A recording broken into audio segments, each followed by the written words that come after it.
그리고 지방법원의 어떤 2분의 1을 반영하라는 논리가 좀 모순이 있는 게 뭐냐면 배우자의 재산의 2분의 1을 반영해요. 내 재산에. 그럼 내 재산의 2분의 1은 배우자 거잖아요. 그럼 내 거가 가진 재산 중에서 2분의 1은 빠져야죠. 그건 또 안 빼잖아요. 그러니까 이게 사실은 뭔가 좀 문제가 있는 것입니다.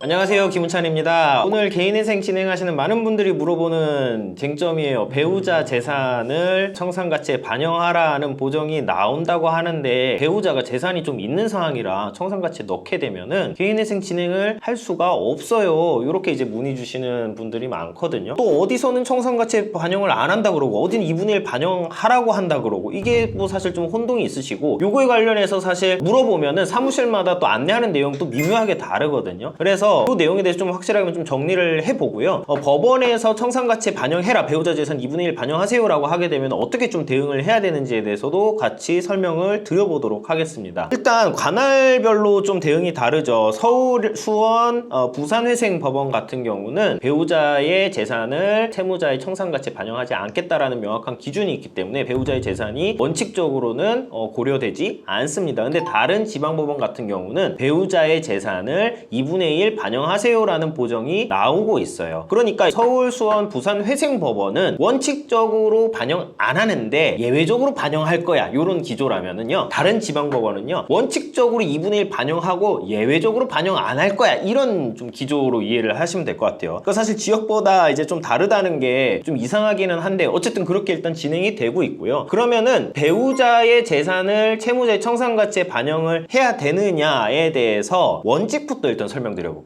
원칙은 우리나라 민법은 부부별산제예요. 부부별산제가 뭐냐면은요, 자기 명의 재산은 그냥 자기 거라는 거예요. 남편 거는 남편 거, 아내 거는 아내 거라는 거죠. 이거는 사실 민법에서 정확하게 규정을 하고 있어요. 민법 제830조 제1항을 보게 되면은요, 부부의 일방이 혼인 전부터 가진 고유재산과 혼인 중에 자기 명의로 취득한 재산은 그 투규재산으로 한다. 그래서 자기 명의는 자기 거다, 이거를 법률에서 규정하고 있고 대법원에서도 판례를 통해서 명확하게 확인하고 있어요. 부부 일방이 혼인 중 단독 명의로 취득한 부동산은 명의자의 특유재산으로 추정되고 부동산의 자금 출처가 명의자가 아닌 배우자인 사실이 밝혀졌다면 그건 증여받은 걸로 추정한다 라고 해요. 그러니까 이게 뭐냐면은 예를 들어서 남편이 번 돈으로 배우자 명의의 집을 샀다라고 가정을 해볼게요. 그러면은 이거는 이 집은 배우자의 재산이라는 거예요. 그럼 이건 남편이 배우자한테 증여한 걸로 본다는 거예요. 증여가 뭐예요? 증여 주는 거잖아요. 그냥 너 가져가 증여잖아요. 그러니까 줬으면 아내 거라는 거죠.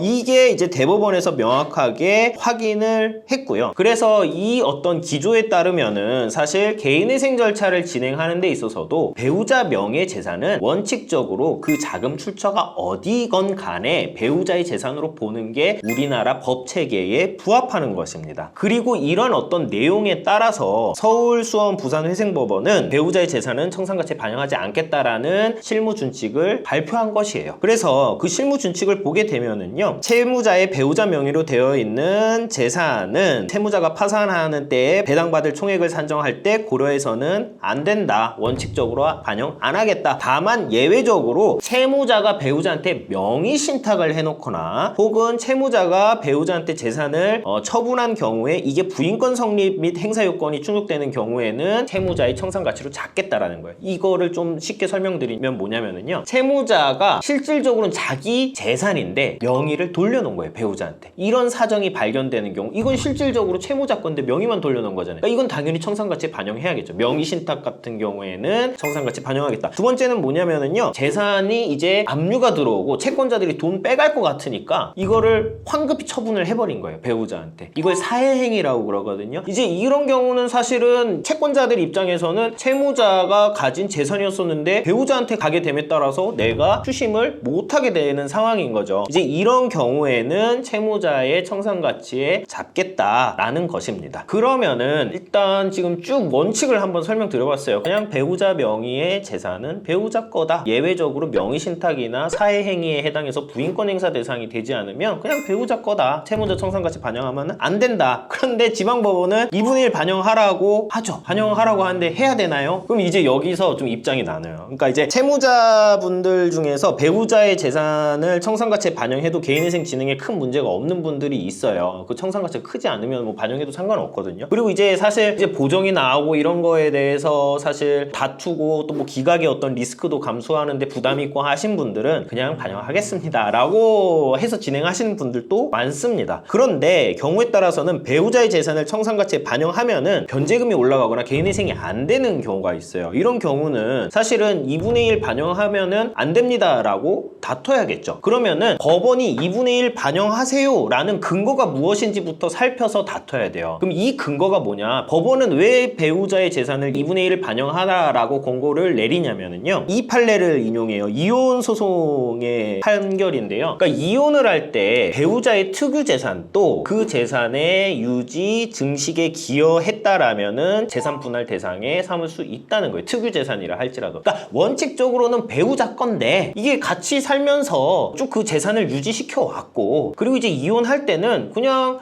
배우자가 그냥 다 가져가는 게 아니라 그 배우자 재산 중에 일부를 재산 분할 받을 수 있다. 기여분을 인정해서 재산 받을 수 있다. 이거를 가지고 와서 개인회생이 갖고 온 거예요. 이혼에서의 어떤 그런 법리를 들고 와서 이혼해서 보게 되면 재산 분할할 때 네 몫이 떨어지게 되는데, 그럼 여기서도 청산가치에 반영을 해야 된다라는 그런 이제 기조가 숨어 있는 거거든요. 그런데 이거가 뭐 그럴듯한데요, 사실 잘못된 겁니다. 왜 잘못된 거냐면요, 사실은 이게 잘못된다는 건 2023년도에 나온 대법원 판결을 보면은 명확하게 알 수 있어요. 그 해당 판결에서는 어떻게 이제 판시하고 있냐면, 재산분할 청구권, 그러니까 내가 이혼 과정에서 그거 재산 갖고 와 라는 재산분할 청구권은 그거는 1심 전속적 권리이기 때문에 내가 포기해도 그만이에요. 그러니까 내가 그거 행사 안 할 거야 라고 하면 그냥 안 받는 거예요. 그리고 거기서 이제 받는 그 기여분은 꼭 2분의 1인가요 그게? 그건 이제 법원에서 결정을 하죠. 그 기여분이 10%가 될지 20%가 될지 70%가 될지 모르는 거예요. 그러니까 실질적으로 그거는 이혼할 때 돼서 이혼하는 과정에서 채무자가 재산 분할을 청구를 해야 그때 비로소 확정이 되는 거지, 이혼까지 가지도 않은 상황에서 이런 어떤 기여분을 인정할 수가 없고, 그렇기 때문에 배우자 명의의 재산에 대한 어떤 나의 권리는 특정되지 않은 거예요. 이혼을 하지 않은 개인회생 상황에서는요. 그렇기 때문에 이거를 개인회생 절차에서 청산가치에 반영하는 것은 부당하다라는 어떤 판결이 있어요. 그래서 이 판결에 따르더라도 사실은 이제 그 법원의 보정이 부당하다라는 것을 알 수가 있고요. 그리고 지방법원의 어떤 2분의 1을 반영하라는 논리가 좀 모순이 있는 게 뭐냐면, 배우자의 재산에 2분의 1을 반영해요. 내 재산에. 그럼 내 재산의 2분의 1은 배우자 거잖아요. 그럼 내 거가 가진 재산 중에서 2분의 1은 빠져야죠. 그건 또 안 빼잖아요. 그러니까 이게 사실은 뭔가 좀 문제가 있는 것입니다. 그래서 내가 과거에 경제적으로 여유가 있고 아무런 문제가 없었어요. 그냥 경제적으로 해서 빚도 대출 실행해서 원리금도 잘 갖고 있었고 아무런 문제가 없는 상황에서 배우자 명의로 재산을 취득하게 했어요. 과거에. 그러면은 그 자체는 사실 문제가 없기 때문에 배우자의 재산을 내 청산가치에 잡는 것은 부당하다라고 주장을 할 수가 있고요. 실제로 보정에 대해서 그렇게 대응을 합니다. 근데 다만 아까 회생법원에서 이야기했던 기준과 같이 실질적으로 내 소유의 재산인데 명의만 돌려놨다든가 혹은 압류나 어떤 강제 집행을 피하기 위해서 배우자 명의로 돌려놓은 경우에는 그건 다시 내 재산으로 봐야겠죠. 그런 경우에는 당연히 청산가치에 반영을 하는 것이 맞겠죠. 그렇지 않은 경우에는 원칙적으로 반영하지 않는 것이 맞다. 그리고 보정에 대해서 다툴 수 있고, 지방법원이라고 해서 반드시 2분의 1을 반영해야 되는 것은 아니다 라는 것을 아시면은 좋을 것 같아요. 근데 이제 다만 경우에 따라서는 그러면 저 끝까지 법원에서는 반영하라 그러고 저는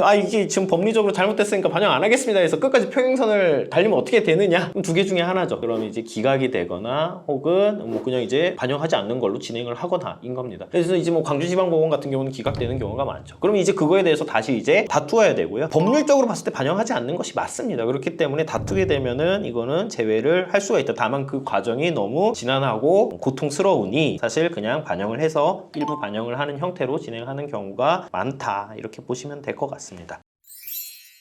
오늘은 배우자 재산을 청산가치에 반영해야 되는 문제에 대해서 한번 설명을 드려봤어요. 그러니까 이제 2분의 1 반영하세요 하니까 그냥 반영해야 되겠구나, 이렇게 가면은 안 된다는 게 오늘 내용의 요지입니다. 사실 내용이 좀 어려웠을 수는 있는데 제가 설명드리고 싶었던 포인트는 그 포인트고요. 그렇기 때문에 사실 이거는 굉장히 법률적인 이슈가 껴있어서 개인이 이제 좀 풀어가긴 쉽지 않고 전문가의 좀 도움을 받으셔야 되고, 그래서 이런 이제 이슈가 있으시다면 꼭 상담 받으셔서 향후 개인회생 계획 계획이나 보정 대응 방향에 대해서 한번 설계를 해보시고 진행하시는 것이 좋겠다 이렇게 말씀을 드리고요. 관련해서 궁금하신 점 있으시면 언제든지 편하게 문의 부탁드리겠습니다. 감사합니다.